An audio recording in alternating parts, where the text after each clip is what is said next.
G'day guys, welcome to Dream Design Do TV with Zaki Ameer. I'm your host Peter Montgomery from the petermontgomeryshow.com.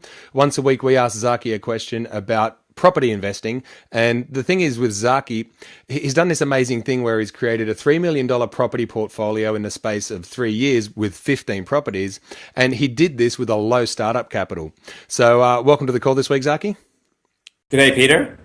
Now, Zaki, I understand that, there's a lot of people that sort of speculate on, what's going to be the next boom city for investing in property and all that sort of thing. Just want to get your view on hotspots or not to hotspot sort of thing. So could you just talk a bit about that for us, please?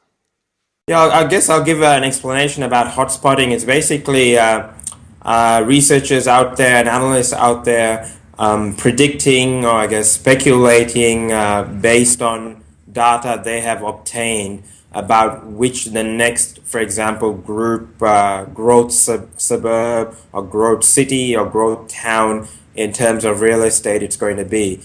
So it's like saying, okay, maybe we recommend a particular town in New South Wales that's about to boom due to mining or industrial or infrastructure improvement, and then getting into that town before everyone does do that. So do I recommend hotspotting? The answer is like with everything else, yes and no. Yes, to the point is that it's important to understand what's going on in an area, what's happening in a town, whether it's here or interstate. And what I would look at is in terms of anyone looking at investing in areas is basically saying what type of infrastructure is going into that area in terms of roads, transportation, schooling, Woolworths, Bunnings, McDonald's, any large infrastructure organizations that are going into a particular area would normally mean that those large organizations would have done their own market research before actually investing their time and money in a particular area. So if you do find areas that are new and are having all of this infrastructure and growth organizations, large organizations are going in, I would view that as a positive sign of a growth city. However, at the same time, I don't want it to be over-reliant on brand new towns or brand new cities that are merely created because of temporary growth.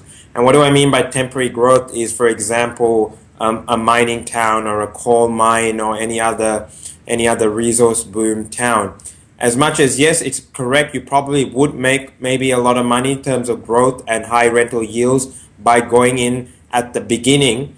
What's important to know is that whether you're getting in when the growth has already hit the top and you're buying at the premium.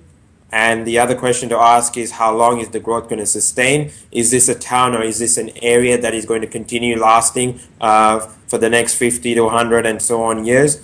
Or is this a town that when the resource is over is going to become a ghost town? So do I buy in high growth areas? The answer is probably not. And when I say high growth means like new towns due to resource booms. I would rather go for an area that does have high growth, but also researched by market data, which means there's enough sufficient historical data for me to look back into to say whether these properties are going to go up in price, what value am I buying these properties, am I overpaying, underpaying. And some of these might be missing if you're going into new areas because there's not sufficient historical data.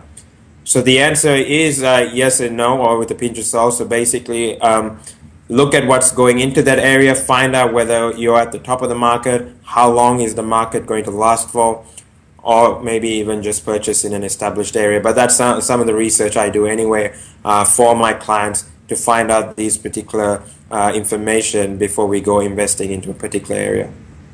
So from what I understand then, what you just said is it's really best to understand the market that you're about to go into. Would that kind of be like a fair summary? Yeah, that's it. It's important to understand what you're getting into, do your research, and at the same time make sure that this is not a temporary growth area where you might win and another person might lose. So I only recommend situations where everyone's winning in the long term.